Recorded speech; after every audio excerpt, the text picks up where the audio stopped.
Hi Rekha sister. Vicky hi சலாத்திக்கு hi. நீங்கள் அனுப்பின கொரியர் வந்து இன்னைக்கு காலையிலே வந்துடுச்சு. செவ்வாய்க்கிழமை அன்னைக்கே வந்திருக்கு. அந்த முருகருக்கு உகந்த நாள். கண்டிப்பாக அந்த முருகர் மேலே எனக்கும் ரொம்ப நம்பிக்கை இருக்குது. பட் இந்த மாதிரி ஒரு பூஜை நான் ரெகுலராக பண்ணதில்லை. உங்களுக்காகவே நான் அந்த 48 நாள் பூஜை கண்டிப்பாக ட்ரை பண்ணுறேன் sister.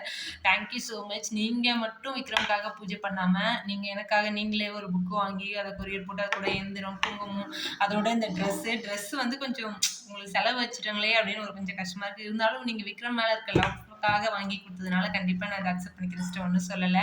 Thank you so much sister. இது எல்லாத்த விட எனக்கு ரொம்ப ரொம்ப ரொம்ப ரொம்ப ஹாப்பியாக இருக்கிறது, மோட்டிவேட்டிங்காக இருக்கிறது உங்களோட லெட்டர் தான்.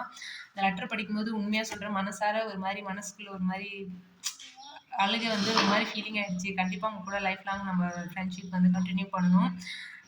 இந்த லெட்டர் வந்து நான் லைஃப் லாங் வச்சுப்பேன். இந்த லெட்டர் எனக்கு எப்போல்லாம் கஷ்டமாக இருக்கோ அப்போல்லாம் எடுத்து படிப்பேன். கண்டிப்பாக நம்ம பூஜை வந்து உங்களுக்காகவே இந்த பூஜை வந்து நான் கண்டிப்பாக ஃபாலோ பண்ணுவேன் sister. Thank you so much sister.